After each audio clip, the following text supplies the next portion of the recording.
warahmatullahi wabarakatuh. Apa kabar anak-anakku sekalian? Semoga kalian semua tetap dalam keadaan sehat walafiat dan semoga Allah selalu meridhoi setiap langkah kita. Amin Allahumma amin. Kembali berjumpa dengan saya Bapak Najib SPDI dalam mata pelajaran Pendidikan Agama Islam. Nah, kali ini Pendidikan Agama Islam memasuki materi yang baru, bab yang baru, yaitu iman kepada kitab-kitab Allah. Sebelum kita mempelajari lebih lanjut berkaitan dengan iman kepada kitab-kitab Allah, mungkin kalian bisa mulai mempersiapkan hal-hal yang mungkin perlu untuk mencatat seperti buku atau alat tulis, dan kalian bisa nanti sambil melihat video ini, sambil melihat atau sambil mencatat hal-hal yang menjadi poin penting dalam pembahasan kita kali ini. Baik, anak-anakku sekalian, seperti yang disampaikan, ini adalah materi kita pada pembahasan kali ini, yaitu iman kepada kitab-kitab Allah. Ya. Tentang iman kepada kitab-kitab Allah. Sebelumnya kita lihat dulu makna kitab itu apa. Ya. Kitab, ya.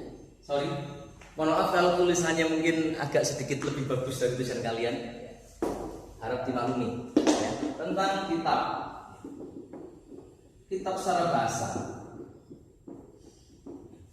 Secara bahasa, kitab diartikan sebagai tulisan. Kitab diartikan sebagai tulisan atau buku. Nah, makna iman kepada kitab Allah apa? Ya. Kita sebelumnya berbicara dengan iman dulu. Jadi berkaitan dengan iman. Ya. Iman. Apa itu iman? Mungkin teman-teman sudah paham semua, sudah tahu semua berkaitan dengan iman, karena materi tentang iman ini sudah kita dapatkan sejak kecil, ya, sejak TK, mungkin sejak kelas 1 SD sampai SMA kelas 11 ini. Tentang iman. Iman itu artinya yakin. Ya. Iman juga diartikan percaya. Nah, ya. Iman diartikan percaya. Nah, kita berangkat dari makna iman terlebih dahulu. Jadi iman itu maknanya adalah yakin atau percaya. Nah, kita kaitkan dengan kitab Allah atau kitab-kitab Allah. Makna iman kepada kitab-kitab Allah apa? Artinya beriman kepada kitab-kitab Allah maksudnya adalah kita meyakini, kita percaya bahwa Allah pernah menurunkan kitab-kitabnya kepada Rasul utusannya, atau kita membenarkan, ya, kita juga bisa mengartikan iman kepada kitab Allah itu kita membenarkan dengan sepenuh hati melalui ucapan kita, ya, bahwa kitab-kitab yang Allah pernah turunkan kepada Rasulnya, kepada utusannya itu benar adanya. Nah, itu dia makna iman kepada kitab-kitab Allah. Nah, kemudian kita percaya bahwa Allah pernah menurunkan kitab-kitabnya kepada Rasul-Rasul atau kepada Nabi utusannya. Nah, ada kitab-kitab yang wajib kita imani, yang wajib kita percayai, yang wajib kita pelajari sejarahnya, yaitu 4 kitab. Kita tahu ada kitab Zabur, kitab Taurat, kitab Injil, dan yang terakhir adalah kitab Al-Quran yang turunkan kepada Nabi Muhammad SAW. Kita coba bahas satu persatu dari keempat kitab itu. Kitab Taurat. Kitab Taurat sendiri diturunkan kepada Nabi Musa alaihissalam. Ya. Jadi kitab Taurat ini diturunkan kepada Nabi Musa alaihissalam dengan berbahasa atau dengan menggunakan bahasa Ibrani.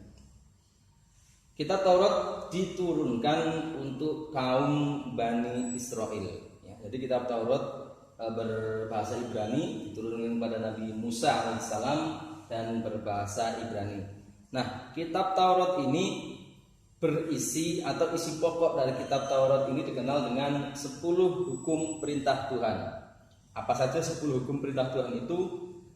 Itu baik berupa larangan dan perintah yang sesuai dengan tempat dan kondisi saat itu atau saat kitab ini turun kepada Nabi Musa. Ya. 10 hukum dalam kitab Taurat yaitu 1. Menjelaskan akidah yang benar, yaitu mengesahkan Tuhan. 2. Larangan menyebut nama Allah dengan main-main.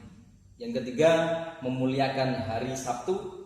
Dan yang keempat, menghormati kedua orang tua. Yang kelima, larangan mencuri. Yang keenam, larangan membunuh manusia. Yang ketujuh, larangan berbuat syirik. Dan yang kedelapan adalah larangan melakukan zina. Serta yang kesembilan, larangan menjadi saksi palsu. Dan yang terakhir adalah larangan memiliki keinginan atas hak orang lain. Nah, itu adalah sekilas tentang kitab Taurat. Yang berikutnya adalah kitab Zabur. Kitab Zabur ini diturunkan oleh Allah Subhanahu wa taala kepada Nabi Daud alaihissalam untuk disampaikan kepada umatnya, yaitu menggunakan bahasa Kipti. Kitab Zabur berisi nyanyian pujian kepada Allah atas segala rahmatnya. Nah, kitab Zabur ini berisi 5 jenis kidung yang mengungkapkan semua pengalaman yang dialami Nabi Daud semasa hidupnya, seperti dosa, pengampunan dosa, sukacita tentang kemenangan atau musuh Allah. Maksudnya Kemudian yang ketiga adalah kitab Injil. Kitab Injil diturunkan oleh Allah kepada Nabi Isa. Injil asli berbahasa Ibrani.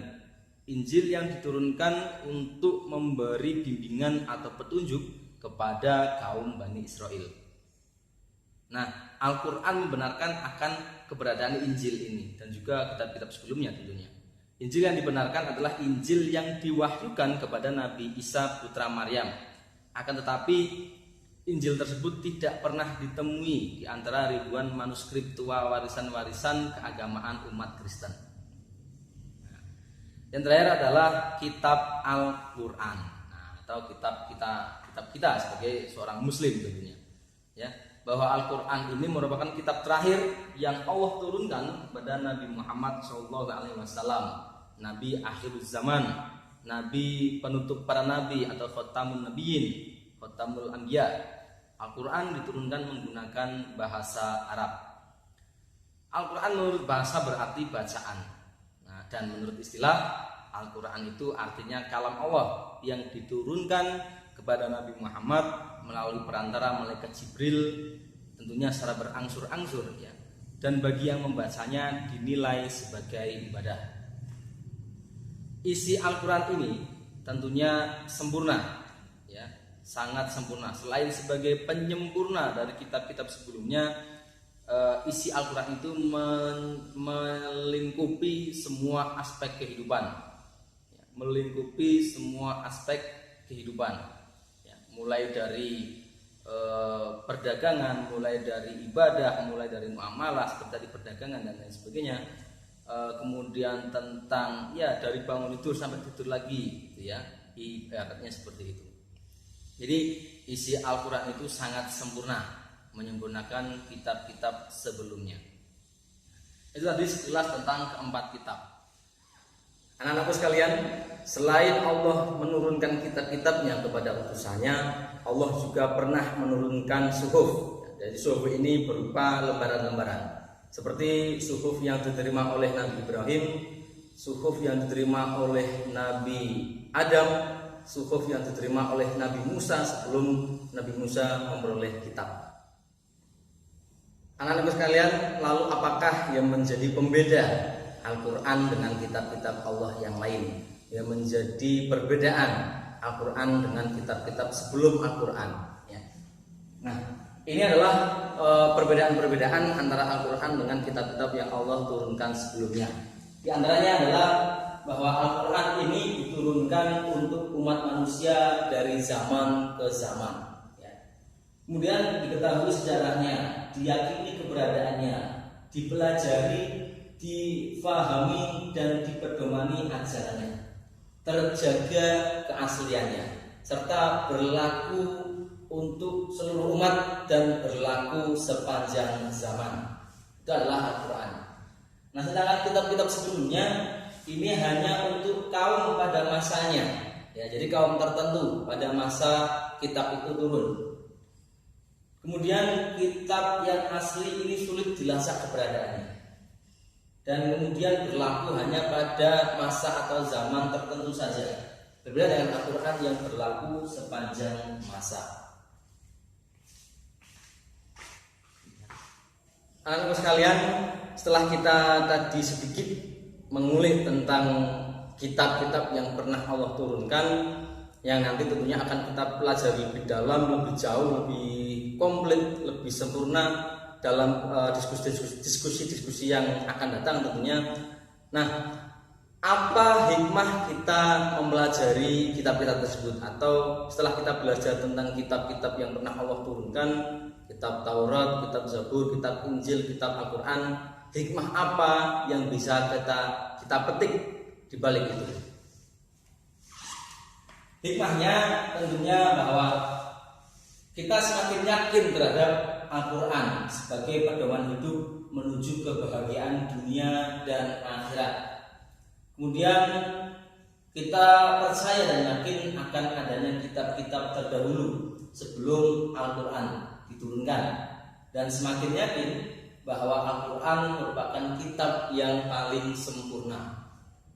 Yang ketiga, kita bangga sebagai muslim karena kitab Al-Quran mudah dipahami oleh seluruh umat manusia, bahkan mudah untuk dihafalkan. Saking banyaknya, meskipun banyak, maksudnya meskipun banyak, ini Al-Quran itu sangat mudah untuk dihafalkan. Ada 6.666 ayat, tapi banyak anak kecil yang hafal Al-Quran. Yang lain adalah memberikan kemantapan dalam menjalankan ajaran agama Islam. Jadi kita semakin mantap dalam menjalankan ajaran agama Islam. Saya kira itu teman-teman sekalian, sedikit pembahasan berkaitan dengan iman kepada kitab-kitab Allah.